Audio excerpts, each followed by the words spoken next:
ప్రతివాడికి హక్కులను పంచినవాడు. తను రాసిండు రాజ్యాంగం దేశం కోసం, తను చేసిండు పోరాటం అందరి కోసం.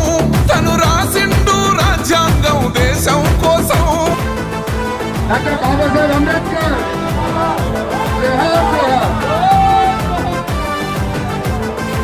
ఆలోచన ఆశయం ఒకటే, కుల మత రహిత సమాజం ఏర్పడాలి, అన్ని వర్గాల ప్రజలు బాగుపడాలి.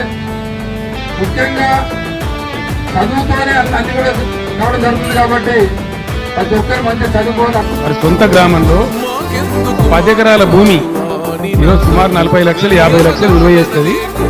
అట్లాంటి భూమిని వారు 6 దళితులకు ఇచ్చారు. అనేక మంది అభినందించారు లక్ష్మారెడ్డి గారు, మీరంతా అనేక మంది ప్రయత్నాలు చేసినారు.